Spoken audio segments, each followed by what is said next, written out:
اگر آج کسی کو جا کے بول دو میرے پاس 50 لاکھ 60 لاکھ روپے ہے, آپ کو فٹ سے کوئی بھی ایڈوائز کرنے کھڑا ہو جائے گی کہ آپ فلاں فلاں جگہ گھر لے لیجیے, 4-5 سال میں یہاں پر ٹاور بن جائے گا, پھر بہت اچھی بلڈنگ اور ریٹس بھی ڈبل ہو جائیں گے, اور یہاں پر فلاں فلاں فلاں آپ کو بہت اچھی ایڈوائزز ملیں گی, یا کہیں آپ شیئرز میں لگا دیجیے, بانڈز میں لگا دیجیے, یا فلانا ڈمکا. اگر آپ یہ پیسے لے کے کہیں چاہتے ہیں تو آپ کو بہترین ایڈوائز اور بہترین صلاح ملے گی. اور سبحان اللہ, اچھی بھی بات ہے, لیکن ایک انسان کو اس بات کا جو شعور ہے نا وہ بہت زیادہ ہے.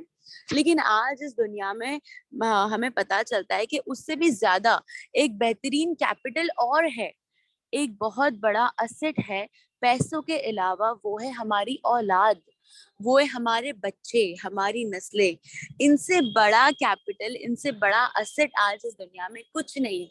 لیکن ہم ان اسٹ اور اس کیپٹل کو ایسے لوگوں کے ہاتھ میں دے دیتے جن کو نہ اس چیز کی پہچان ہے نہ اس چیز کا علم ہے. ہمارے بچے شادی تو کر لیے جاتے ہیں, پر انہیں کیا سکھاتے ہیں ہم شادی میں؟ ہم شادی میں ان کو کیا تربیت اور کیا ایڈوائزز دیتے ہیں جب بچی کی شادی ہوتی ہے؟ سب سے زیادہ تو بڑی فکر مجھے لگتا ہے یہی ہوگا کہ شادی میں کون سا لہنگا پہنا جائے, کون سے کلر کا پہنا جائے, کون سا ہمارا وینیو ہوگا. یہ سب کیا ہے؟ یہ ساری ٹینشن ہے, یہ ساری باتیں ہیں جو ہم اپنے بچوں کے ذہن میں ڈالتے ہیں, ہے نا, کہ اب شادی ہو رہی ہے تو یہ ساری چیزوں کے بارے میں تمہیں سوچنا ہے. پر آپ کو پتا ہے کہ شادی جو ہے یہ ایک بہت بڑا انسٹیٹیوٹ ہے, جس انسٹیٹیوٹ میں کیا ہوگی, آپ کی اولاد ہوگی, اور وہی انسٹیٹیوٹ میں پڑھ کے آپ کی اولاد نکلے گی. اور اولاد کوئی بہت چھوٹی چیز نہیں ہے میری بہنوں. آج ہم سب نے جو سمجھ لیا ہے نا کہ بچوں کو بس کسی ٹیچر کے حوالے کر دیا جائے, پلے گروپ کے حوالے کر دیا جائے, یا کہیں اس کو ٹی وی شوز اور کہیں کارٹونز کے حوالے کر دیا جائے, اور پورے دن بھر ماں بزی ہے اور پورے دن بھر باپ بزی ہے, باپ بھی مال کمانے کے پیچھے, ماں بھی مال کمانے کے پیچھے. تو یہ جو اولاد ہے نا یہ ہماری دین اور دنیا ہر چیز کے فیصلے کرنے والی ہے. یہ اولاد ہمیں جنت تک بھی لے جائے گی اور یہی اولاد ہمیں جہنم تک بھی لے جائے گی. یہ اولاد کوئی بہت چھوٹی موٹی چیز نہیں ہے, یہ آدم ذات ہے اور یہ انسان ہے. یہ جانوروں کی اولاد نہیں ہے میری بہنوں, کیونکہ جانور کی جب اولاد ہوتی ہے نا تو وہ اسے کہیں پہ بھی پلنے کے لیے چھوڑ دیتی ہے, کیونکہ اسے معلوم ہے, کیونکہ اس جانور میں بھی اللہ تعالیٰ نے وہ علم رکھا ہے کہ وہ بچہ اپنے آپ سے بڑا ہو جائے گا.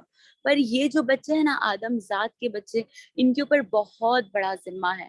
آپ صلی اللہ علیہ وسلم کے اوپر دین آنے کے بعد جب انہوں نے حجۃ الوداع میں یہ آخری خطبہ دیا, تب تمام امت مسلمہ کو یہ ذمہ داری دے کر اس دنیا سے رخصت ہوئے. کیا ذمہ داری تھی وہ؟ کہ آج اس وقت جس کسی نے بھی یہ بیان سنا, جس کسی تک بھی یہ دین کی دعوت پہنچ گئی, اب اس پر لازم ہے کہ وہ اپنے بعد ان لوگوں تک پہنچائے جو کہ غیب ہے, جن تک یہ پیغام, جن تک یہ میسج نہیں پہنچا. تو امت مسلمہ کا بچہ بچہ دائی ہے, اور یہ ہمیں ایسا لگتا ہے, انفیکٹ مجھے بھی ایسا لگتا تھا, اللہ ہم سب کو ہدایت دے, مجھے بھی ایسا لگتا تھا کہ یہ جو ہے نا آپشن ہے, یہ آپشن ہے, اگر میں چاہوں تو کروں, میں نہ چاہوں تو نہ کروں, مجھے کون منع کرنے والا ہے. میں چاہوں تو قرآن سیکھوں یا نہ سیکھوں, یا دعوت دوں یا نہ دوں, یہ میری مرضی. مجھے ایسا لگتا تھا یہ میری مرضی.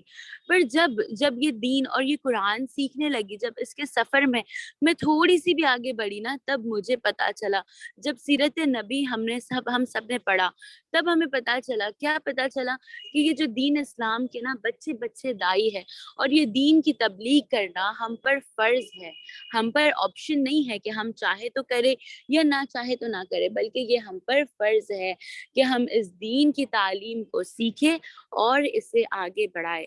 آپ صلی اللہ علیہ وسلم کی حدیث ہے کہ اگر مجھ سے قرآن کی ایک بھی آیت تم نے سیکھی ہو تو اسے بھی آگے بڑھاؤ. تو یہ کیا ہے؟ یہ ہم پر فرض ہے, یہ پہلے ہم سب جان لیں.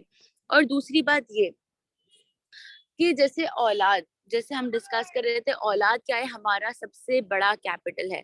کیوں ایسا؟ ہماری اولاد ہماری سب سے بڑی کیپٹل اور ہمارا سب سے بڑا اسٹ ہے, کیونکہ ہم اس دنیا میں جو بھی کیپٹل کماتے ہیں وہ دنیا میں چھوڑ کر چلے جاتے ہیں. اور آپ صلی اللہ علیہ وسلم کی حدیث سے معلوم پڑتا ہے کہ انسان کا بہترین صدقہ جاریہ کیا ہے؟ اس کی نیک اولاد. دوبارہ سے دہراتی ہوں، آپ صلی اللہ علیہ وسلم سے پتا چلا کہ انسان کا بہترین صدقہ جاریہ ہے اس کی نیک اولاد۔ اگر آپ کے پاس نیک اولاد ہے تو آپ کو قبر میں بھی اور اس کے بعد قیامت کے دن تک بھی اس کا فائدہ اٹھا سکتے ہیں۔ اگر آپ نے اپنی اولاد کو کچھ نیک تعلیم دی اور اسے دین سکھایا اور وہ اس دنیا میں اس چیز کا عمل کر رہا ہے تو کیا ہوگا، آپ کو اس کا فائدہ قبر میں بھی پہنچے گا، اور اس کے بعد جب قیامت کے دن بھی آپ کی نیکیاں تولی جائیں گی تب بھی اب جو آپ کی اولاد اور ان کی نسلوں تک جو تمہارا علم گیا ہے اس کی بھی نیکیاں تمہارے نام اعمال میں پائی جائے گی۔ تو سبحان اللہ، کتنا بہترین کیپٹل ہے نا۔ اگر آج میرے پاس پیسہ یا گھر یا سونا جائیداد کچھ بھی ہے اور میں کیا کرتی ہوں، اسے جماتی ہوں، کماتی ہوں اور یہیں چھوڑ کے چلی جاتی ہوں، تو کیا ہوگا، کیا یہ مجھے قبر میں فائدہ دیں گے؟ کیا یہ میرے ساتھ وہاں تک آئیں گے؟ یا میں مر جاؤں اور قیامت کے دن اٹھائی جاؤں تب بھی میرے نیکیوں میں یہ ساری چیزیں گنی جائے گی؟ بالکل بھی نہیں، وہ تو میری وارثوں کو چلی جائے گی، یا اگر کوئی وارث نہیں ہے تو پتہ نہیں کون کہاں اس چیز کا استعمال کر لے۔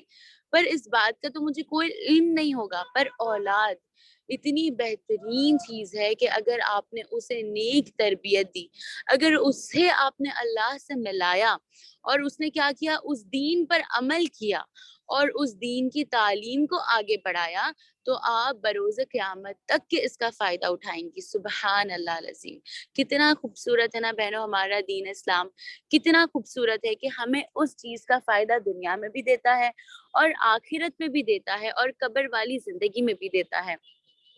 تو اسی لیے ہم کیا کریں، ابھی ان دنوں میں بھی اپنی اولاد کے لیے بہترین دعائیں کریں، اللہ سے مانگے، ہدایت کے فیصلے مانگے، ان بہنوں کے لیے بھی مانگے جن کی کوئی اولاد نہیں۔ اللہ تعالیٰ بہرحال ان کے لیے الگ مصلیحت ہوگی، اللہ تعالیٰ جس کے لیے جو بہتر چاہتا ہے ہمیشہ وہی کرتا ہے۔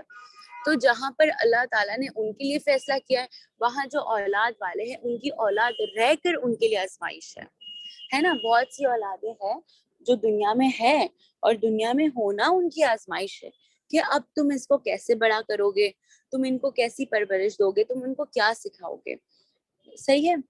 تو جیسے اگر میں نے میری اولاد کو ایک کلمہ بھی سکھایا اور اس نے وہ کلمہ جاری رکھا، وہ ہمیشہ پڑھتا رہا، تو اس کا ثواب مجھے ملتا رہے گا۔ پر وہی اگر اس نے کچھ بد اخلاقی اور کچھ گناہ اور کچھ بولتے نا ابیوزو ورڈز، کچھ گالیاں مجھ سے سیکھ لیا اور میں مر جاؤں گی، پر وہ پھر بھی اس چیز کا استعمال کر رہا ہے اور اس کی اولادوں تک بھی اس نے یہ چیزیں پہنچایا ہے، تو کیا ہوگا، اس کی گناہ اور اس کا وبال مجھے مسلسل ملتا رہے گا۔ اللہم اجرنی من النار۔ اللہ پاک ہم سب کو اولاد کی آزمائش سے بچائے، اللہ ہم کو گھر کی آزمائش سے بچائے، اور اللہ تعالی ہماری اولادوں کو نیک سیرت بنائے، صالحین بنائے، اور ان کو آپ صلی اللہ علیہ وسلم کے طریقے پہ چلائے، کیونکہ یہ بہت ضروری ہے، بہت بہت زیادہ ضروری ہے۔ ہم سب دنیاوی معاملے میں بہت ایجوکیٹڈ ہو جاتے ہیں، اگر ایک سمپل مشین بھی ہمیں چلانا ہے نا تو اس کے ساتھ بھی بہت بڑا مینول آ جاتا ہے، اور ہم اس کو بھی بہت بہترین طریقے سے سیکھ لیتے کہ اس کو کیسے چلانا ہے۔ پر یہ جو ہماری گھر گرہستی، یہ سب کو نا ہم کہیں نہ کہیں بہت انڈر اسٹیمیٹ کر جاتے ہیں۔ پہلی بات تو شادی کے اوپر تو لڑکیوں کا اتنا برا ذہن ہوتا ہے کہ مطلب یہ عمر میں شادی کر لوں، یہ تو بہت بڑا عذاب ہو جائے گا۔ یعنی کہ شادی اور میرج کا ہم نے ایک کیا کنسیپٹ بنا لیا ہے ہماری کمیونٹی میں کہ ایک انسان جب بہت بڑا ہو جائے، اگر وہ ویل سیٹلڈ ہو جائے، اگر اب اس کے پاس کوئی دوسرا کام نہیں ہے دنیا کا کرنے کا، پڑھائی سے فارغ ہو گئی، جاب سے فارغ ہو گئی، تو اب اس کی شادی کرائیں گے۔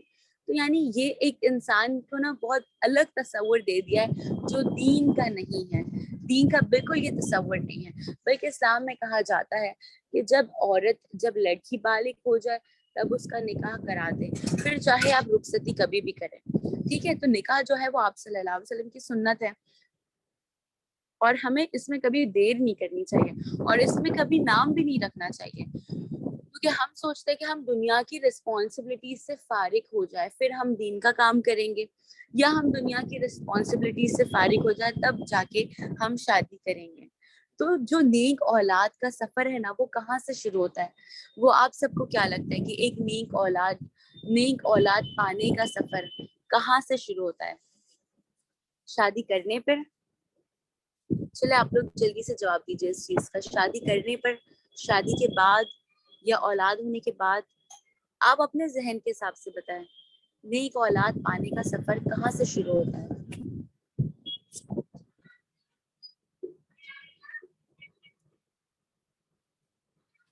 ایک بہن نے کہا ہے شادی سے. اور کوئی ہے جو جانتا ہے؟ آپ چیٹ پر بھی ٹائپ کر سکتے ہیں. سبحان اللہ, بہت سی بہنوں نے اپنی رائے دی ہے. بالکل بالکل صحیح. شادی سے پہلے, اولاد ہونے کے بعد, آفٹر میرج, پریگنینسی کے دوران, بچپن سے, ان کی دینی تعلیم سے, ہمارے نیک ہونے سے, اپنے گھر سے. سبحان اللہ, یعنی سب کا دھیان ہے یہاں پر. اور کتنے اچھے اچھے خیالات کے مالک ہیں سب. سبحان اللہ, سب کے پاس اچھی اچھی رائے ہے. پر میں آپ کو ایک ورڈ بتاتی ہوں جو کہ بالکل مختصر ہے, کہ نیک اولاد کا سفر شادی کرنے سے بھی پہلے سے شروع ہوتا ہے, نیک جوڑا ڈھونڈنے سے. نیک جوڑا ڈھونڈنا جو ہے وہ نیک اولاد ہونے کے سفر کی شروعات ہے. نیک جوڑا ڈھونڈنا. اب آپ سوچیں کہ اگر آپ کہیں ڈھونڈنے جا رہے رشتہ, تو آپ سب سے پہلا نقطہ کیا دیکھتے ہیں؟ سب سے پہلا ہم یہی دیکھتے ہیں کہ لڑکی کو, پہلے تو آج کے زمانے میں خوبصورت ہے کہ نہیں ہے, پڑھی لکھی ہے کہ نہیں ہے, جاب والی ہے کہ نہیں ہے. ہم دنیا کی تمام چیزوں کی تلاش کر لیتے ہیں, پر اس کا دین نہیں پوچھتے اس سے, نہ اس کا دین جانتے ہیں کہ وہ دین میں کہاں پر ہے. تو جو نیک اولاد ہونے کا سفر ہے نا, وہ کہاں سے شروع ہوتا ہے؟ نیک جوڑے ڈھونڈنے سے.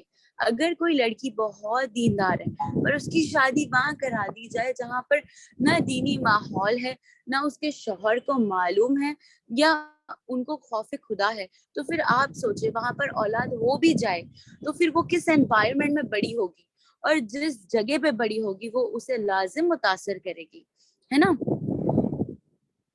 لڑکے کی جوڑی مل رہی ہے نہیں, سبحان اللہ, یہ سب ہم دیکھتے ہیں. سب دیکھتے ہیں کہ کیا ہو رہا ہے کیا نہیں. لیکن نیک اولاد کا سفر نیک جوڑا دیکھنے سے ہی شروع ہوتا ہے. تو آپ یاد رکھیں کہ آپ جب بھی, ابھی تو خیر جن کی شادی ہو گئی وہ انشاءاللہ کیا کر سکتے ہیں, اپنے شوہروں کی, اپنے گھر والوں کی, اپنے ان لاز کی, اور اپنے پریوار کی ہدایت کی دعا کر سکتے ہیں نا. اور جو ابھی رشتہ ڈھونڈ رہے ہیں یا ڈھونڈنے والے ہیں, یہ ان کے لیے بہترین نصیحت ہے کہ وہ کیا کریں گے, اپنے نیک اولاد ڈھونڈنے کا سفر نیک جوڑے سے شروع کریں گے. اگر تمہارے شوہر نیک ہے تو لازم ہے کہ تمہاری اولاد وہی تربیت پائے گی جو آپ کے شوہر انہیں سکھائیں گے. یا جو ماں نیک ہے, یا آپ دیکھیں اگر ماں دیندار ہے نا, تو وہ اولاد کوئی نہیں بلکہ نسلوں کو دیندار بنا کر چھوڑتی ہے. اور اگر عورت جاہل ہے, عورت دنیا پرست ہے نا, تو وہ پوری نسلوں کو اس چیز کی تعلیم دیتی ہے جس سے وہ متاثر ہے. تو انشاءاللہ ہم نیک جوڑے ڈھونڈنے سے شروعات کریں گے. پھر آپ دیکھیں ایسے بہت بہترین اگزامپل ہے, انشاءاللہ آگے بھی ہم جانیں گے. فی الحال میں آپ کو تھوڑا سا بتاتی چلوں, حضرت صلاح الدین ایوبی رحمۃ اللہ علیہ, آپ سب نے ان کے بارے میں سنا ہوگا ضرور. ہسٹری کے بہت بڑا نام, اسلامی ہسٹری کا بہت بڑا نام. صلاح الدین ایوبی وہ تھے جنہوں نے فلسطین کو آزاد کیا تھا. ٹھیک ہے, تو جب ان کی والد اور ان کے والدہ رشتہ ڈھونڈنے کے لیے نکلے تھے نا, اور ان کے جب والد رشتے کا پیغام آگے بھیج رہے تھے, تو انہوں نے کیا بتایا تھا کہ مجھے اس لڑکی سے شادی کرنا ہے. تو انہوں نے کیا بتایا تھا, مجھے اس لڑکی سے شادی کرنا ہے جس کے دل میں بھی یہ خیال ہو کہ وہ مسجد الاقصی کو فتح کروائے. جس کے دل میں یہ خیال ہو کہ وہ مسجد الاقصی کو فتح کروائے. اور پھر کو انسیڈنٹلی یہی ہوتا ہے کہ جب جن سے انہوں نے پیغام آگے بڑھایا, اسی کے پاس جب صلاح الدین ایوبی رحمۃ اللہ علیہ کی ماں آ کے پوچھتی ہے کہ مجھے شادی کرنا ہے, اور لڑکے سے شادی کرنا ہے, وہ لڑکے سے جس کے دل میں بیت المقدس جو ہے, مسجد الاقصی کو فتح کرانے کی چاہت ہو, تو سبحان اللہ، اللہ دیکھے جوڑے بھی کیسے ملاتے ہیں کہ جس کے دل میں جیسی چاہت تھی اس کو ویسی ہی چاہت والی لڑکی ملی. اور سبحان اللہ جب ان کی شادی ہوئی تب صلاح الدین ایوبی رحمۃ اللہ علیہ پیدا ہوئے. اور جب سے وہ پیدا ہوئے ہیں تب سے ان کی ماں نے ان کے دل میں وہی شعور ڈالی ہے کہ تمہیں کیا کرنا ہے، تمہیں بیت المقدس کو فتح کروانا ہے. تو انہوں نے اتنی پاورفل سلطنت کے ہاتھ، جب بیت المقدس ظلم اور زیادتی میں بستی میں شکار تھا وہاں پر، تو انہوں نے کیا کہا کہ میں سکون میں کیسے رہ سکتا ہوں جب تک بیت المقدس فتح نہ ہو جائے. تو سبحان اللہ انہوں نے اپنی حیاتی میں بیت المقدس کو فتح کروایا، وہاں پر حکومت بھی کی، وہاں مسلمانوں کو سہارا دیا، اور مسلمانی قبیلوں کے باہر انہوں نے ایسے بھی چیزوں کا انتظام کیا جو غیر مسلمانوں کے لیے تھی. یعنی ان کی سلطنت میں مسلمان اور غیر مسلمان سب امن اور امان میں تھے. اور سبحان اللہ اتنا پیسفل دور گزرا وہ مسلمانوں کے لیے. اس کے بعد جب وہ گزر گئے تب کیا ہوا، پھر سے بیت المقدس جو ہے وہ غیر مسلمانوں کے ہاتھوں چلا گیا، اور آج تک اسے کوئی فتح نہیں کر پایا ہے. وہ آج بھی وہ جگہ اسی ظلم میں ہے، اسی پستی میں ہے، اور اسی غیر مسلمانی ریاست کے ہاتھوں دبی ہوئی ہے. اور آج تک کوئی دوسرا صلاح الدین ایوبی رحمۃ اللہ علیہ نہیں آیا جو اس جگہ کو آزاد کروا سکے. تو آپ دیکھیں اتنی نیک اولاد اور اتنی بہترین. اور آپ کو ان کے بارے میں اگر بتاؤں تو انہوں نے زندگی میں ایک بھی عمرہ اور ایک بھی حج نہیں کیا، کیونکہ ان کے پاس اتنا مال ہی نہیں تھا. ان کے پاس، یعنی آپ سوچو انہوں نے بیت المقدس کو فتح کروایا، اتنی امیر سلطنت، فلسطین جیسی زمین جو کہ اتنی امیر ہے، وہاں پر اتنے خزانے رکھے ہوئے، اتنے پھل اور اتنی پھول کی پیدائش ہے وہاں پر باوجود اس کے ان کے پاس پیسے نہیں تھے، ان کے پاس استطاعت نہیں تھی کہ وہ مکہ تک کے سفر کر کے جا کے حج کر سکے. ان کے جو کورٹ یارڈز ہوتے تھے، ان کے منسٹرز، بیانوں میں ملتا ہے کہ جو ان کے منسٹر لوگ ہوتے تھے وہ پیسے کہیں نہ کہیں چھپا دیتے تھے. جو گولڈ اور سلور کے کوئنز ہوتے تھے نا، وہ کہیں کہیں چھپا دیتے تاکہ ان کے نظروں میں نہ آئے، کیونکہ جہاں ان کے نظر میں کچھ آتا تو وہ سخاوت کر دیتے تھے، وہ بانٹ دیتے تھے اپنی اس میں، اپنے قوم میں، اپنی قبیلوں میں بانٹ دیتے تھے وہ پیسوں کو. ایک پیسہ ان کے ہاتھ میں نہیں رہتا تھا جو بانٹے بنا کہیں محفوظ ہو، کہیں رکھا جائے. انہوں نے ایک مال، ایک روپے اپنے لیے سنبھال کے نہیں رکھا تھا، بلکہ سارا کے سارا اپنی حیاتی میں ہی سخاوت کر دیے. اور سبحان اللہ اس وجہ سے وہ کبھی حج بھی نہیں کر پائے. لیکن آپ سوچ کے دیکھیں اتنی بہترین اولاد، اور اتنی بہترین اولاد ہونے کا سفر کہاں سے شروع ہوا، ایک بہترین ماں اور ایک بہترین باپ سے. تو میری پیاری بہنوں، میں آپ کو یہاں پر یہی ریکویسٹ کرنا چاہتی ہوں، بہت بہت کہتے نا کم وقت ہے ہمارے پاس، اور ٹاپک بہت بڑی ہے، یعنی کہ آپ 2 گھنٹہ بھی لے لیں تو اسے کور نہیں کر پائیں گے. پر بہت مختصر سے الفاظ میں آپ کو بتانا چاہتی ہوں کہ ماں اور باپ جو ہے نا، ایک ساتھ مل کر ایک بہترین اولاد کی بنیاد ہے. اور اس میں بھی اور زیادہ مضبوط اینٹ کون سی ہے؟ ماں کی اینٹ ہے. کیونکہ باپ جو ہے نا، جو والد، وہ زیادہ وقت اپنے بچوں کے ساتھ نہیں گزارتا، کیونکہ اس کے کندھوں پر جو مالی ذمہ داری ہوتی ہے اس کی وجہ سے وہ کیا کرتا ہے، زیادہ اکثر اور بیشتر وقت باہر ہی گزارتا ہے، گھر کے باہر کام کرنے میں، تجارت کرنے میں، ڈیوٹی کرنے میں، یہ چیزوں میں اس کا وقت گزر جاتا ہے. تو ہمارے پاس کیا ہوتا ہے، ہمارے پاس بچتی ہے ماں جو پورا دن بچے کے ساتھ رہتی ہے، اپنا وقت گزارتی ہے. ٹھیک ہے، تو اس کا مطلب یہ نہیں کہ باپ کی ذمہ داری کچھ کم ہو گئی، پر ان کی بھی ذمہ داری اتنی ہی ہے جتنی ماں کی ہے ایک بچے کو ریس کرنے میں. تو انشاءاللہ ہم کیا کریں گے، ہماری اولادوں کو دینی طریقے سے تربیت دینے کا سوچیں گے. اور سبحان اللہ میرا بھی یہ سفر کب سے شروع ہوا ہے آپ کو پتا ہے، جب مجھے قرآن کی تعلیم ملی. ورنہ اس سے پہلے تو ہم سب دنیا والے تھے، ہم دنیا کی نظر سے سوچتے تھے کہ ہاں بچوں کو کنڈر گارڈن میں ڈال دیے تو بچوں کی اچھی تعلیم ہوگی، بچوں کو کسی اور کے ہاتھ میں دے دیے. پر آپ کو پتا ہے سائنس بھی یہی بولتا ہے کہ بچوں کو جو ایک بہت بہترین کیمیکل ہوتا ہے دماغ میں، آکسیٹوسن، وہ جو ملتا ہے وہ اپنی ماں سے ملتا ہے. اور اپنی جو فیمیلز کے پاس یہ آکسیٹوسن بہت زیادہ کوانٹٹی میں ہوتا ہے، اور بچوں کو یہ چیز اپنے ماں باپ اور اپنے بلڈ ریلیشن سے ہی ملتا ہے. تو آج یہ جو دنیا کی یہ جو کہتے ہیں نا، یہ جو ہمیں یوروپین تہذیب ملی ہے نا کہ اپنے بچوں کو اٹھا کے کسی بہت جلدی ایج میں ہم کسی اور کے حوالے کر دیتے ہیں اور ہم اس چیز سے فارغ ہو جاتے ہیں. پھر وہ بچہ آتا ہے تو ہمارے پاس اتنا بھی وقت نہیں ہوتا کہ اس کے ساتھ 2 منٹ بیٹھ کے بات کر لی جائے. تو آج سائنس بھی یہی بتاتا ہے, وہی تربیت جو ہمیں دین نے بہت سالوں پہلے سکھائی گئی, کہ جو ماں کے ہاتھ سے بچے کی تربیت ہوتی ہے نا, وہ کسی غیر کے ہاتھ سے نہیں ہو سکتی. وہ کوئی آیا بائی یا کوئی نرس یا کوئی میڈ کے ہاتھوں نہیں ہو سکتی. وہ میڈ سے بچے کو وہ کیمیکل نہیں ملے گا جو آپ سے ملتا ہے, جو آکسیٹوسن, جو دماغ کا ایک بہترین کیمیکل ہوتا ہے, جس سے کیا ہوتا ہے ہماری گیونگ کیپیسٹی بڑھتی ہے, جس سے ہماری دینے کی طاقت بڑھتی ہے. تو وہ آکسیٹوسن بچے کو ماں سے ہی مل سکتا ہے. اور اس کے علاوہ ہم جو اسکرینس کے سامنے اپنے بچوں کو مجبوری میں ہی بہرحال چھوڑ دیتے ہیں, کہیں کام والیوں کے ہاتھ چھوڑ دیتے ہیں, میڈ کے ہاتھ, کہیں پڑوسوں کے ہاتھ, کہیں اسکول میں, کہیں کنڈر گارڈن میں چھوڑ دیتے, تو وہ کیمیکل بچوں کے اندر آنے سے رہ جاتا ہے. اور پھر اس کے علاوہ نیگیٹو کیمیکل ان کے دماغ میں بڑھنے لگتا ہے, جس سے کیا ہوتا ہے ان کی تھنکنگ کیپیسٹی کم ہوتی ہے, وہ چڑچڑے زیادہ ہوتے ہیں, ضدی زیادہ ہو جاتے ہیں, بدتمیزی کرنے لگتے ہیں. پھر ہم لوگ سوچتے ہیں کہ کیا کمی ہو گئی ہماری پرورش میں. تو ہمیں یہ سوچنا چاہیے کہ وقت, یہ جو وقت ہے نا بہت قیمتی چیز ہے.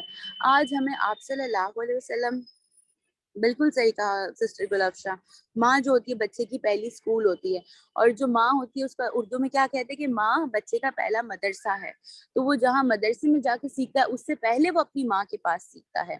تو جو بچہ ہے اگر وہ ماں کی گود سے دور ہے تو وہ نیگیٹو کیمیکل کا شکار ہو رہا ہے. وہ کیا ہو رہا ہے, وہ آکسیٹوسن کی جگہ دوسرا ایک کیمیکل ہے جو اس کے دماغ میں پھر بڑھتا جاتا ہے, اور پھر وہ وہی پا کے اپنی وہی بچپن سے لے کے بڑے پن تک کے وہ کیمیکل آگے لے کے جاتا ہے. ٹھیک ہے, تو ہم انشاءاللہ کچھ قرآن کی روشنی میں تربیت کے معاملے دیکھیں گے, بچوں کی تربیت کے معاملے دیکھیں گے جو قرآن ہمیں سکھاتی ہے. اب آپ دیکھیں کہ ایک بہت بہترین سورہ ہے قرآن میں, سورہ لقمان. سورہ لقمان میں اللہ پاک نے کیا بتایا, لقمان علیہ السلام جو تھے, دی وائز مین, انہوں نے اپنے بچے کو کیا نصیحت کی تھی. بچے کو انہوں نے بہترین نصیحت کی تھی کہ کیا آپ سب جانتے ہوں گے, اگر کوئی جانتا ہے تو فٹافٹ چیٹ میں لکھ دیں جب تک میں آتی ہوں اس ٹاپک پہ.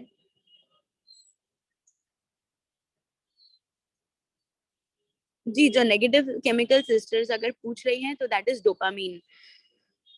ڈوپامین جو ہے وہ برین کا سب سے زیادہ نیگیٹو کیمیکل ہے, جو جتنا زیادہ بڑھتا ہے بچے اتنے زیادہ سیلفش ہوتے جاتے ہیں, وہ جھگڑا اتنا کرنے لگتے ہیں, اتنے زیادہ اسٹبن ہو جاتے ہیں.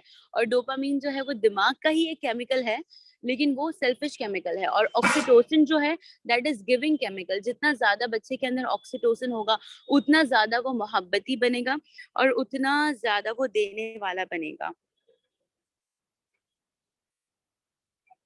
Dopamine is a selfish chemical sister انشاءاللہ. اور وہ جو ہے انشاءاللہ ہم قرآن کی روشنی میں دیکھیں گے کہ قرآن ہمیں کیا سکھاتا ہے. جب میں بھی اس قرآن کے سفر سے جڑی تبھی میں نے یہ بچے کی بہترین تربیت کو دیکھا. تو ہمارا جو دین ہے سبحان اللہ العظیم, اس دنیا کا سب سے پرانا دین ہے. اور جو ہمارے ٹیچر ہے آپ صلی اللہ علیہ وسلم, انہوں نے اپنی حیاتی میں ہمیں بچوں کی پرورش اور بچوں کو کیسے بڑھانا ہے, کیسے پڑھانا ہے, یہ سکھا کر گئے ہیں, اپنی اولاد بھی اور دوسری اولاد اور ان کے صحاباؤں کے ذریعے. تو سبحان اللہ, جو ٹیکنیک ہم دیکھتے ہیں نا آج کے زمانے میں اور ہمارے بچپن کے زمانے میں, کہ بچوں کو مار دھاڑ کرنے اور ان کے ساتھ کہتے ہیں نا ظلم زیادتی کرنے اور بیت لے کے چلنے, یہ والی جو ٹیکنیکس ہوتی نا, یہ قرآن ہمیں نہیں سکھاتا بالکل بھی. آپ 0.1 لکھ لیں اپنے پاس میں کہ بچوں کو مارنے, ڈرانے, دھمکانے سے بچے کبھی بھی نیک نہیں بنیں گے. اور وہ اگر حتیٰ کسی کے اوپر یہ چیز چل جائے اور کسی کے اوپر نہ چلے, پر دین کے لحاظ سے آپ صلی اللہ علیہ وسلم نے اپنی پوری زندگی ایک ٹیچر بن کر نکال دیا اپنے بچوں کے لیے, صحاباؤں کے لیے, اور ان بچوں کی جنہوں نے انہوں نے کفالت کی اور جن کی انہوں نے تربیت کی. پر آپ صلی اللہ علیہ وسلم نے اپنی پوری زندگی میں کبھی بھی ان پر ہاتھ نہیں اٹھایا. اور آپ صلی اللہ علیہ وسلم سے بہترین انسانیت کون سمجھ سکتا ہے, کوئی بھی نہیں سمجھ سکتا. ہمارے رب کے بعد اگر کوئی انسانوں کو بہترین طریقے سے سمجھتا ہے تو دیٹ از آپ صلی اللہ علیہ وسلم. اور انہوں نے جہاں پر ہمیں تربیت سکھائی تو اس میں کہیں پر بھی مارنا، گالی دینا، چلانا، ڈانٹنا اور کہتے ہیں نا چھڑی کا ڈر دکھانا نہیں آتا، بلکہ آپ صلی اللہ علیہ وسلم کس کا ڈر دکھاتے تھے؟ اللہ کا ڈر دکھاتے تھے. تو وہ بچہ کیا ہوتا ہے؟ بچہ شعوری طور سے اللہ والا ہو جاتا ہے کہ میں ڈروں گا تو کس سے ڈروں گا؟ اللہ سے ڈروں گا. اور جہاں آپ اپنا ڈر دکھاتے ہو نا تو آپ کہیں موجود ہوتے ہو اور کہیں غیر موجود ہوتے ہو. تو جب آپ کے سامنے، آپ کی شکل کے سامنے آپ کا بچہ ہے تو آپ سے ڈرے گا، لیکن وہی جب وہ پیچھے جائے گا وہ وہی کام کرے گا جس سے آپ نے منع کیا تھا، کیونکہ ماں تو وہاں پر دیکھ نہیں رہی ہے. اس لیے ہم کو کیا کرنا ہے؟ ہمیں اللہ کا ڈر ڈالنا ہے. یہ آپ صلی اللہ علیہ وسلم کا طریقہ ہے. اور سبحان اللہ، جو ہستی اتنی کہتے ہیں نا رحمت للعالمین ہے تو ان کا طریقہ بھی کتنا رحمت والا ہوگا. ہمیں اپنے بچوں میں بچپن سے اللہ کا ڈر ڈالنا ہے کہ اللہ دیکھ رہا ہے. if no one is watching you, Allah is watching you. تو اس لیے کبھی جھوٹ نہیں بولنا، کبھی ماں سے بری بات نہیں کرنا، اور جو بھی بات ہو اپنی ممی سے شیئر کرنا. کیوں؟ کیونکہ اللہ از واچنگ، اللہ تمہیں دیکھ رہے ہیں. انہیں فرشتوں کے بارے میں بتائیں، انہیں دین کے بارے میں بتائیں کہ تمہارے جو سیدھے ہاتھ پر فرشتہ تمہاری نیکیاں لکھ رہا ہے، جو الٹے ہاتھ پر فرشتہ تمہاری گناہ لکھ رہا ہے. تو اف یو آر ڈوئنگ اینی تھنگ رانگ، اگر تم کچھ گناہ کر رہے ہو تو کیا ہوگا؟ تمہارا فرشتہ تمہاری گناہ لکھے گا اور وہ اللہ کے پاس جا کے بتائے گا. یہ بہت چھوٹے پن سے اگر ہم نے یہ کہتے نا یہ چیز اگر ہم نے بچے کے دماغ میں رکھ دی نا تو پھر وہ کیا کرے گا؟ وہ کبھی گناہ کی طرف نہیں جائے گا انشاءاللہ العزیز. اور اگر گیا بھی تو اس کو یہ خیال کبھی نہ کبھی واپس ضرور لے کر آئے گا کہ کیا ہے؟ اسے اللہ دیکھ رہا ہے. تو یہ اللہ جو دیکھ رہا ہے نا، یہ بہت امپورٹنٹ ہے، کیونکہ انسان ایک دوسرے کے پیٹھ پیچھے اچھا بن جاتا ہے، برا بن جاتا ہے، پر وہ ہمیشہ اللہ کو بھول جاتا ہے کہ اللہ اسے دیکھ رہا ہے. آپ صلی اللہ علیہ وسلم کے پاس ایک بہت چھوٹا بچہ، آپ سب ان کے نام سے واقف ہوں گے انشاءاللہ. اگر کوئی بھی جانتا ہے تو جلد سے جلد کمنٹ میں بتائیں. آپ صلی اللہ علیہ وسلم کے پاس ایک بہت چھوٹا بچہ 10 سال کا تھا، تب وہ لا کر دے دیا گیا کہ کیا کرا جائے. ایک عورت نے اپنے بچے کو آپ صلی اللہ علیہ وسلم کے پاس لائی اور بولی اسے تم اپنی خدمت کے لیے رکھ لو، اور اس سے کیا کرو؟ دین سکھاؤ، اور اس سے اپنی خدمت کے لیے رکھ لو. انس رضی اللہ عنہ، سبحان اللہ. نہیں، حضرت علی نہیں، حضرت انس نہیں. زید بن حارثہ تو غلام تھے جو آزاد، جو آپ صلی اللہ علیہ وسلم کو خدیجہ رضی اللہ عنہ نے تحفے میں دیا تھا. پر ایک بہت چھوٹا بچہ جو تھے انس رضی اللہ عنہ آپ صلی اللہ علیہ وسلم کی خدمت میں لا کر دے دیے گئے. اور کس نے خدمت میں دیا؟ ان کی ماں نے خود آپ صلی اللہ علیہ وسلم کے پاس لا کے دی کہ یہ میرا بچہ ہے، اسے آپ سنبھالو، آپ رکھو، اور اس سے آپ اپنی خدمت لو. تو سبحان اللہ، کتنی بہترین ہستی کے ساتھ ہونا، ان کے ساتھ زندگی میں چلنا ہی بہت بڑا کہتے ہیں نا ایک بہت بڑا اشرف ہے، بہت بڑا ایک نام ہے. تو کتنی سمجھدار ان کی ماں ہوگی جس نے ایسے ہاتھوں میں اپنے بچوں کو دیا، اپنے بچے کو دیا. تو سبحان اللہ، ہمیں پتا چلتا ہے صحابہ سے. اور جب انس جو تھے، انس رضی اللہ عنہ بہت چھوٹے تھے تو ظاہر سی بات ہے ان سے بہت غلطیاں بھی ہوتی تھی. اور ایک بار کا واقعہ کہ آپ صلی اللہ علیہ وسلم نے انہیں کچھ کام کے لیے بھیجا اور کچھ چیز دینے کے لیے بھیجا، اور کیا ہو گیا کہ وہ بچوں کے ساتھ کھیل کود کرنے میں لگ گئے اور ان کے دماغ سے وہ دھیان چلا گیا کہ ان کو کچھ کام کرنا ہے. اور آپ صلی اللہ علیہ وسلم نے بہت دیر انتظار کیا کہ انس اب تک نہیں لوٹے. اور پھر جب وہ جا کے دیکھے تو وہ کچھ بچوں کے ساتھ میں کھیل رہے تھے، تو انہوں نے ان کو مسکرا کے دیکھا اور وہاں سے نکل گئے. تو سبحان اللہ، اس سے کیا پتا چلتا ہے کہ آپ صلی اللہ علیہ وسلم نے اتنے چھوٹے بچے کو اپنے پاس خدمت کے لیے رکھا ہوا تھا، لیکن باوجود اس کے کبھی اس پر ظلم نہیں کیا، کبھی اس پر زیادتی نہیں کی، کبھی اس کو بیت کے یا ڈنڈے کے ڈر سے نہیں رکھا، پر کیا کیے؟ اسے اپنے ساتھ ہاتھ پکڑ کے وہ علم سکھایا. تو یہ جو ہے نا، ہم ماں باپ آج کے زمانے کے یہ غلطی کر جاتے ہیں. اور خاص کر جب یہ ڈیجیٹل دور اتنا زیادہ آ گیا ہے نا، تو ہم کیا کرتے ہیں؟ بچوں کو ان کی ٹیچر، ان کے حوالے، ان کے لیپ ٹاپس اور ان کے جو بھی آئی پیڈ اور فلانا اس کے حوالے کر دیتے ہیں. بچوں کو ہم اپنے ہاتھ سے علم پکڑ کے نہیں سکھاتے. یہ بہت بڑا فیل ہے ہمارا، جو ہمیں آپ صلی اللہ علیہ وسلم سے سیکھنے ملتا تھا، جو وہ کیا کرتے تھے. صحاباؤں کو بھی وہ چیز وہ کر کے بتاتے تھے. تو پھر کیا ہوتا ہے؟ ابھی ایک چیز جو ایکسپیرینس ہے نا، وہ کرنے میں نیکسٹ ٹائم ہمیں بہت خوشی ملتی ہے. اور پھر نماز، سب سے پہلے کیا ہے بچوں کو تاخیر کرنے والی چیز نماز، کہ ہم نماز کیسے پڑھائے. تو ہم بچوں کو بچپن سے ہی نماز کی جو ہے نا وہ تربیت دے. اور یہ ہمارا دین اسلام بھی ہمیں سکھاتا ہے کہ بچوں کو پہلے اپنے ساتھ کھڑے ہو کر نماز پڑھنا سکھائے. پھر جب ان کے اوپر فرض ہو جائے تب آپ ان کو نماز کے لیے کیا کریں، پکارے. اور پھر بھی وہ بڑے ہونے کے بعد اگر وہ باوجود اس کے نماز پڑھنے کے لیے آگے نہیں آتے تو آپ انہیں کیا کر سکتے ہیں، ڈانٹ ڈپٹ کر بھی نماز پڑھا سکتے ہیں. تو یہ کیا ہے سب سے پہلی تاکید کہ آپ انہیں نماز سے نزدیک کریں. پھر کیا کریں، آپ ان کے لیے انشاءاللہ مسلسل دعائیں کرتے رہیں، آپ ان کو اپنی دعاؤں میں یاد رکھیں. اور یہ جو دعا ہم نے لیکچر کے سٹارٹنگ میں پڑھی تھی نا، یہ بہت بہترین دعا ہے نیک اولاد اور ایک کہتے ہیں نا اچھے شوہر، اچھے پارٹنر کے لیے. اپنے بچوں سے بات کریں اور انہیں کبھی بھی اپنے سے خوف نہ دلائیں. یہ پوائنٹ نمبر 3 ہے، اپنے بچوں سے بات کرنا، ان سے رابطہ کرنا، ان سے ایک تعلق، ایک بانڈ بنا کے رکھنا. تاکہ کیونکہ آج کے دور میں جیسے ہم ماں باپ اپنے بچوں سے دور ہو جاتے ہیں نا، تو پھر وہ کہیں نہ کہیں عارضی سہارا ڈھونڈ لیتے ہیں جو ان سے بات کرتے ہیں. ان کے دوست، ان کے کلیگز، ان کے کہتے ہیں نا ساتھ میں بیٹھنے والے بیک بینچرز، یا کوئی بھی ان کے کیا ہو جاتے ہیں، بہت خاص فرینڈ ہو جاتے ہیں. اور پھر وہ ان کا سارا حال دل اس کو سناتے ہیں.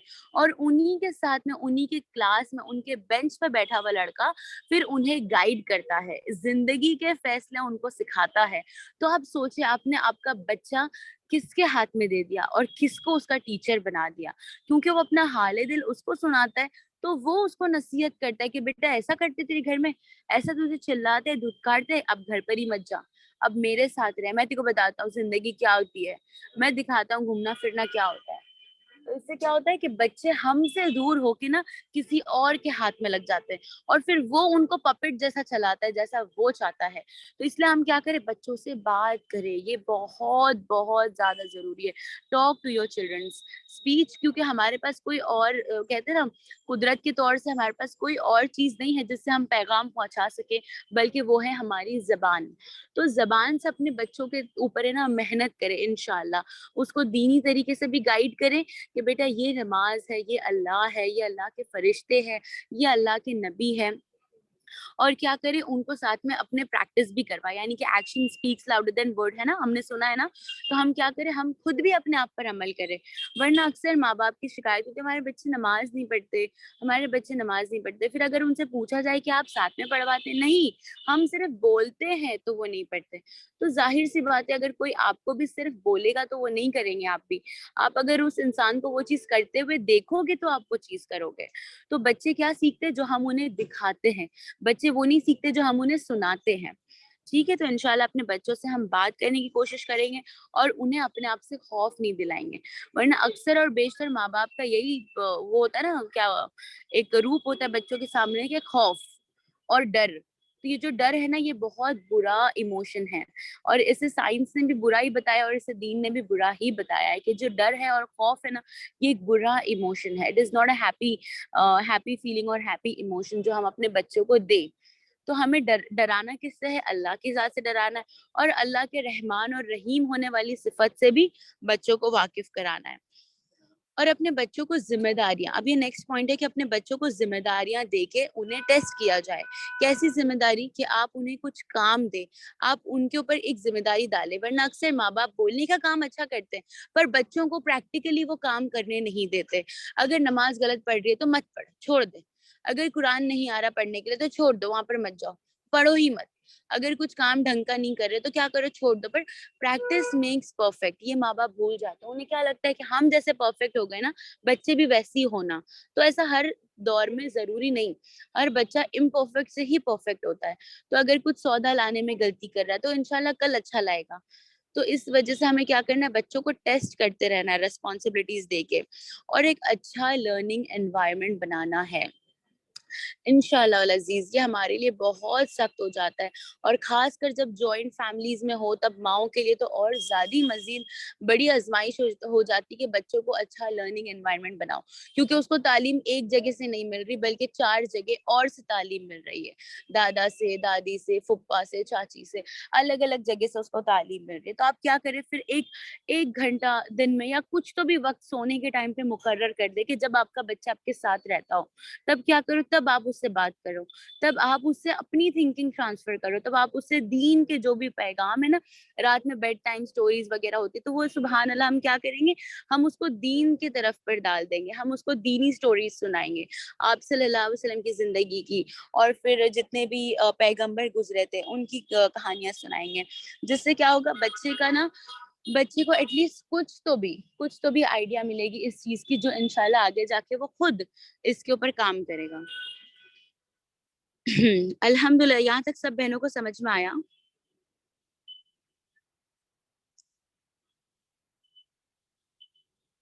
اگر کسی کو بھی ڈاؤٹ ہے تو انشاءاللہ وہ پوچھ سکتے ہیں. اوکے چلو الحمدللہ. تو پھر ہم آگے بڑھتے ہیں ابراہیم علیہ السلام کی طرف. ابراہیم علیہ السلام نے دیکھے ایک پیرنٹنگ کا کتنا بہترین معجزہ ہمیں قرآن میں سکھایا, کہ ابراہیم علیہ السلام نے یہ نہیں بولا کہ جب انہیں یہ کہتے ہیں نا, جب کعبۃ اللہ بنانے کا حکم ملا تو انہوں نے یہ نہیں کہا کہ جاؤ اسماعیل تم آگے بڑھو, کام شروع کرو, میں بعد میں آتا ہوں. نہیں, جب ان کو یہ پیغام ملا تو دونوں باپ بیٹے وہاں کھڑے ہوئے, اکٹھا ہوئے, جمع ہوئے, جہاں پر آج زمزم کا کنواں ہے وہاں پر وہ جمع ہوئے, انہوں نے بات کی کہ اللہ پاک نے ایسا ایسا حکم کیا ہے, اب کیا کرے, تو ابھی چلو ساتھ میں چلتے ہیں. پھر وہ ساتھ میں چلے, پھر آج جہاں پر مقام ابراہیم ہے وہاں اس پتھر پر ابراہیم علیہ السلام کھڑے ہوئے اور سبحان اللہ اینٹ پہ اینٹ لگاتے گئے اپنے بچوں کے ہاتھ اور اسماعیل علیہ السلام کے ہاتھوں سے, اور کیا کرتے گئے, اور اس کے ساتھ ساتھ دعا کرتے گئے. اسماعیل علیہ السلام کے لیے انہوں نے دعا کی, ان کی نسلوں کے لیے دعا کی, اور کہتے ہیں کہ آپ صلی اللہ علیہ وسلم کی جو پیدائش ہے اسماعیل علیہ السلام کی نسل میں, یہ اسی دعا کا نتیجہ ہے کہ ابراہیم علیہ السلام نے کیا کی تھی, دعا مانگی تھی کہ ہمارے نسلوں میں سے کیا ہو, اللہ پاک کوئی ایسا پیغمبر بھیجے. تو اللہ تعالیٰ نے اس وقت ان کی دعا قبول کی, اور جہاں وہ اینٹ پہ اینٹ لگاتے گئے اور اللہ سے دعا مانگتے کہ یا اللہ تو ہمارا عمل کو قبول کر, یعنی اتنا بڑا کام کر رہے, اللہ کے گھر کی تعمیر کر رہے, پھر بھی آپ دیکھیں ذرا بھی گھمنڈ اور تکبر ابراہیم علیہ السلام نے اپنی اولاد کو بھی نہیں سکھایا, نہ خود انہوں نے گھمنڈ کیا, بلکہ کیا کیا, عاجزی, ہمبلنس اور بہت زیادہ احترام انہوں نے سکھایا اللہ تعالیٰ کی طرف, کہ کیا کرتے جاؤ, اینٹ پہ اینٹ لگاتے جاؤ اور اللہ تعالیٰ سے دعا کرتے جاؤ کہ اللہ تو ہمارا یہ کام قبول کر, یا اللہ تو ہمارے اس کام کو قبول کر, تو سننے والا ہے, تو جاننے والا ہے. یہ انہوں نے دعا کی. تو یہ کیا تھا, یہ پیرنٹنگ کا اور یہ ایک بہترین بچے کا فیوچر بنانے کا ایک بہت اچھا اگزامپل تھا, کہ جہاں انہوں نے کیا کی, ہمیں ایسی بھی چیزیں سکھائی کہ اپنی اولاد کو ساتھ میں لے کے ہمیں کام کرنا ہے اور اسے ساتھ میں دین کی تعلیم دینا ہے. پھر آپ دیکھیں جب وہ لوگ بڑے ہوئے, جب ان کا گھر بنا, تو آپ صلی اللہ تب ابراہیم علیہ السلام نے ان کے گھر پر وزٹ کیا. جب ان کو ان کا گھر کا ماحول صحیح دکھا, انہوں نے سبحان اللہ اپنے بیٹے کو اس چیز کی مبارکبادی دی, اور جب ان کو اس چیز گھر کا ماحول صحیح نہیں لگا تو انہوں نے اپنے بچے کو سخت تاکید دی کہ اپنے دروازے بدل لو, یعنی کیا کرو, اپنی بیوی کو بدل دو. کیوں؟ کیونکہ وہ ایک نیک دین عورت نہیں تھی, بلکہ وہ بہت زیادہ شکایت کرنے والی تھی, اور بہت کہتے ہیں نا اوپر, یعنی اس کا دین دار نہیں تھی. تو آپ تو کیا کیے, ابراہیم علیہ السلام نے اپنے بیٹے کو نصیحت دی کہ اپنے دروازوں کو بدل لو, کیونکہ ظاہر سی بات ہے ایک دیندار اولاد سے ہی بہترین نسل چل سکتی ہے. تو پھر کیا ہوا, ابراہیم علیہ السلام کی نسلوں میں اسماعیل علیہ السلام کے پاس کون آئے, آپ صلی اللہ علیہ وسلم آئے. تو سبحان اللہ, یہ معجزہ ہے ان کی بہترین تربیت کا. پھر ایک دوسرے والد ہے یعقوب علیہ السلام, آپ سب نے ان کا نام سنا ہی ہوگا. آپ جانتے ہیں یعقوب علیہ السلام کون ہے, کس چیز کے لیے فیمس ہے, وہ جانتے ہیں؟ سبحان اللہ, کون ہے یعقوب علیہ السلام؟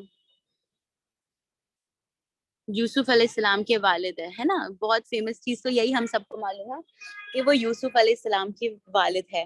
تو آپ دیکھو یوسف جو یعقوب علیہ السلام, تو اتنا بہترین معجزہ ہے کس چیز کا, پیشنس کا. سبحان اللہ, بالکل صحیح بتایا آپ نے سسٹر, پیشنس, صبر جو ہے نا, صبر کا بہت بہترین معجزہ ہے کون, یعقوب علیہ السلام. جب ان کا جگر کا ٹکڑا, جب ان کی جان ان سے دور لے کر چلے گئے تھے, کون, ان کے باقی جو بیٹے تھے وہ, یوسف علیہ السلام کو, اور انہوں نے ایک خمیز کے اوپر خون لگا کے, جھوٹا موٹا خون لگا کے اپنے والد کو لا کے بتایا کہ دیکھو یہ یوسف کی خمیز ہے اور اسے ایک بھیڑیے نے کھا لیا.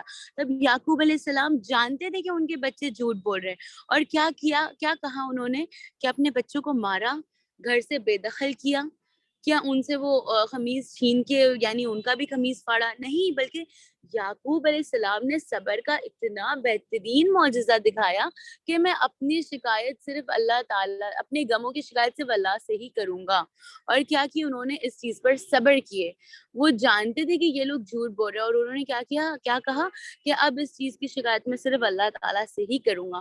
اور انہوں نے مسلسل صبر کیے اور روتے رہے, اتنا رو کے انہوں نے صبر, اور بلکہ اللہ تعالیٰ سے کیا مانگا, صبر جمیل مانگا, اور اتنا روتے رہے کہ ان کی آنکھوں کی بینائی کم ہو گئی, لیکن انہوں نے یوسف علیہ السلام کا انتظار کیا. تو یہ کیا سکھاتی ہے, یہ صبر سکھاتی ہے. آج میرے میں خود, میں یہ نہیں کہہ رہی ہوں کہ میں بول رہی ہوں تو میں بہت اچھی ہوں, بلکہ میں خود اس چیز کی سب سے زیادہ محتاج ہوں, صبر. کیونکہ ہمارے بچے ایک غلطی کر جاتے ہیں نا, ہمارے اندر سے وہ صبر اٹھ جاتا ہے. ایک چھوٹی سی بھی مسٹیک کرے نا, ایسا لگتا ہے کہ بچے کو تبھی میں کیا کر دوں. ہمارے اندر وہ ٹالرنس نہیں ہے جو پہلے لوگوں میں, پہلے ماں باپوں میں ہوتا تھا. تو انشاءاللہ کیا کریں گے, یعقوب علیہ السلام سے کیا سیکھیں گے, صبر اور پیشنس سیکھیں گے, کہ کیسے انہوں نے صبر کیا اور اپنی اولادوں کو بالکل جھڑکارا نہیں, بلکہ اللہ تعالیٰ سے شکایت کی اور اللہ تعالیٰ سے دعا کی. تو اگر کسی کی اولادیں اللہ نہ کرے بالکل نافرمان ہے, نہیں مانتی, حد سے زیادہ ضدی ہے, یا کچھ اللہ اکبر بری لائن میں چلی گئی ہے, تو وہ اللہ سے مسلسل دعا کر کے مانگے اور اس بچے کی اصلاح کرتے رہے. بولنے کا کام ہمیں کبھی نہیں چھوڑنا ہے. جو تربیت ہے نا, اس کے اوپر کوئی بریک نہیں ہے, کوئی پاز نہیں ہے. We should never give up on this, کہ ہم نے کہیں دیکھا کہ بچہ نہیں سمجھ رہا ہے تو چھوڑ دو, بولنے کا فائدہ ہی نہیں, تو اس سے اچھا بولوں کیا. تو یہ نہیں کرنا ہے, کیونکہ یہ بولنا بہت امپورٹنٹ ہے بچوں کی تربیت میں. پھر دوسرا ایک ایگزامپل ہم لیتے ہیں قرآن کی روشنی میں, وہ ہے لقمان, حضرت لقمان علیہ السلام. اب انہوں نے کیا کیا, انہوں نے اپنے بچے کو بلایا, اور آپ صلی اللہ علیہ وسلم پر یہ آیت اتری تھی کہ آپ نے وہ دن نہیں دیکھا جب لقمان اپنے بچے کو نصیحت کر رہا تھا. اب کیا نصیحت تھی لقمان علیہ السلام کی اپنے بچوں کو, اپنے بیٹے کو کیا نصیحت دی تھی انہوں نے, کہ شرک مت کرنا. آپ دیکھو کتنی بہترین نصیحت ہے, یعنی کہ ایک والد جو اپنے بچوں کو وصیت میں یہ دے کر جا رہا ہے. آپ دیکھ لیں, اگر آج میں اور آپ وصیت کریں اپنے بچے کو, اللہ نے کرے ہمارا وہ وقت آ گیا جب ہم اس دنیا سے رخصت کر رہے ہیں, اینڈ دیٹ ویری منٹ مجھے بچے کو کچھ نہ کچھ بولنا ہے, میں کیا بولوں گی کہ بیٹا میں نے دیکھ تجوری کی چابیاں یہاں رکھی ہوں, یا بیٹا میرا اتنے یہ بینک میں اتنا پیسہ پڑا ہے. ہماری مطلب ہم کیا نصیحت دیں گے, کیا بولیں گے ہم بچے کو, کچھ تو منہ پہ آئے نا. تو وہاں وہ چیز اللہ پاک منہ پہ لے کر آتے ہیں جس چیز کے اوپر ہم نے زندگی گزاری ہے. تو لقمان جو تھے, the wise man, انہوں نے جیسی زندگی گزارا توحید والی, بنا شرک والی, تو ان کو ویسی ہی آخری وقت میں اپنے بچے کو نصیحت دینا نصیب ہوا, کہ انہوں نے بچے کو ایسی نصیحت دی کہ تم کیا کرو, شرک مت کرو, کیونکہ شرک جو ہے بہت بڑا ظلم ہے, چھوٹا موٹا ظلم نہیں ہے, شرک تو بہت بڑا ظلم ہے. تو تم کیا کرو گے, شرک نہیں کرو گے, شرک سے بچو گے. یہ انہوں نے اپنے بچوں کو نصیحت دی. اور پھر اور بھی سبحان اللہ بہت سے پیغمبروں کا قصہ, بہت سے پیغمبروں کا واقعہ ہے قرآن میں, جو ہمیں کیا سکھاتا ہے, تربیت کے معاملے سکھاتا ہے کہ کیسے ہمیں تربیت کرنا ہے. نوح علیہ السلام, آپ دیکھیں نوح علیہ السلام, کیونکہ بہت سی بہنوں کے جو بچے نافرمان ہوتے ہیں یا سنتے نہیں ہیں یا ضدی ہوتے ہیں, تو کیا کرتے ہیں, وہ چھوڑ دیتے ہیں, وہ سوچتے چھوڑو. نوح علیہ السلام جو بڑے اتنے نیک تھے, اللہ کے نبی تھے, ان کا بیٹا جب اتنا برا نکل سکتا ہے تو ہماری اولاد کیوں نہیں. تو آپ یہ نہیں دیکھیں کہ نوح علیہ السلام کا بیٹا برا نکلا, پر آپ یہ دیکھیں کہ نوح علیہ السلام نے تو صرف تبلیغ 950 سال کی تھی, تو انہوں نے کتنا بڑا عرصہ اپنے بچے کی اصلاح کے اوپر گزارا ہوگا. جب انہوں نے عام تبلیغ اتنے وقت کی تھی, تو سوچو انہوں نے کتنا زیادہ وقت اپنے بچے کے اوپر لگایا ہوگا, اس میں تو کوئی دو رائے نہیں. تو ہم اتنا وقت نہیں لگاتے اپنے بچوں کے اوپر, ہم اتنا ٹائم اور اتنی انرجی لگاتے ہی نہیں ہے, کیونکہ ہمارے پاس دنیا کے کاموں سے فرصت نہیں ملتی. تو ہم کیا کرتے ہیں, ہم نوح علیہ السلام کا بہانہ دیتے ہیں کہ نوح علیہ السلام کی جب اولاد ایسی نکلی تو پھر ہم تو بھائی گنہگار ہی ہے, تو ہماری اولاد اگر